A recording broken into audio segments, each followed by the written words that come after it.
En otros vídeos he mostrado actuaciones bastante impactantes de Dreamcatcher, como la del Jeonju Ultimate Festival, pero lo cierto es que los comienzos de Dreamcatcher no fueron nada fáciles.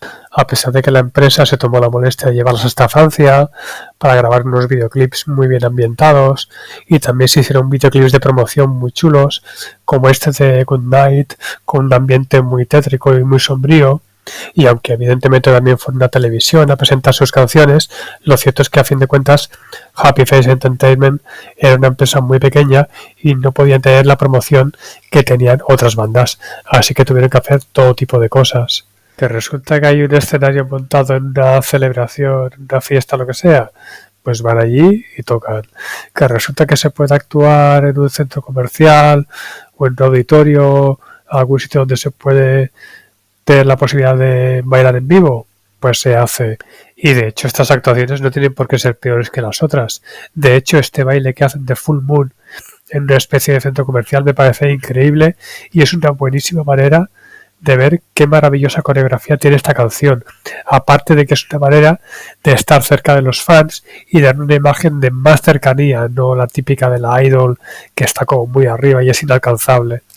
Otra cosa muy típica que se hacía naturalmente es ir a la radio, no solamente para conceder entrevistas, sino que durante la entrevista era muy típico cantar para que la gente pudiera comprobar qué tal se defendían de una manera natural, cantando sus propias canciones, sin ningún tipo de efecto del estudio, etc.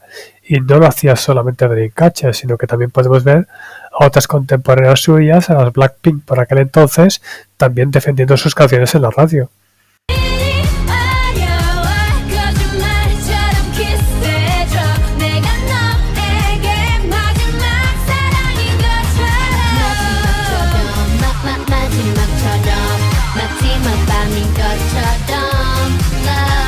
Esto llama bastante la atención porque últimamente ha habido mucha polémica con todo el rollo de LE SSERAFIM, el Coachella y todo eso. Pero realmente, aunque alguna gente salga ahora diciendo que el nivel de las cantantes de K-pop es muy malo y que trucan mucho la voz y tal, realmente no es tanto así.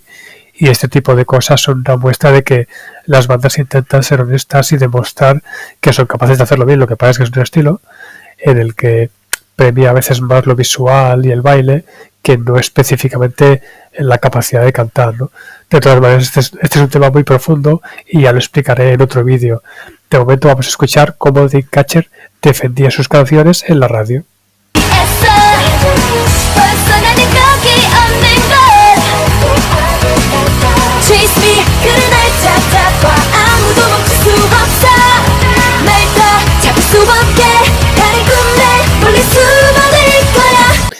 Y si la radio no es suficiente, siempre puedes salir a la calle con un autobús amarillo y vender tu merchandising.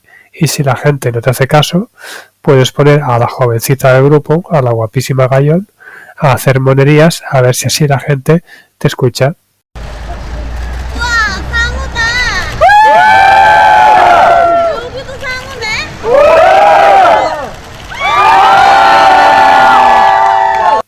No me digáis que no le compraríais un disco.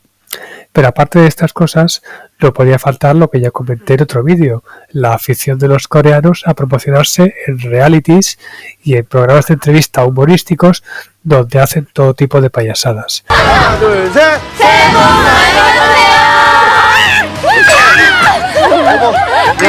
Pero uno de los programas donde más acudieron al principio y que más me gusta personalmente es el Fact in Star, donde las entrevistaban y aparte de eso también hacían todo tipo de pruebas y de tonterías. Una de ellas era bailar sus canciones pero a un ritmo el doble de rápido.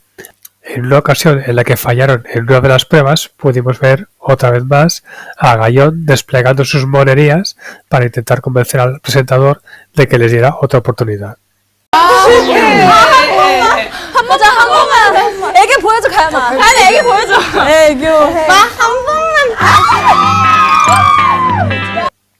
Y por supuesto, otra actuación memorable fue cuando les hicieron jugar al juego del pepero, donde especialmente Suga y Sillon protagonizaron un momento bastante especial.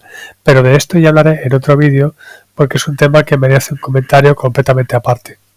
Por hoy creo que ya hemos hecho un buen recorrido de cómo fueron los comienzos de las que hoy vemos de esta manera.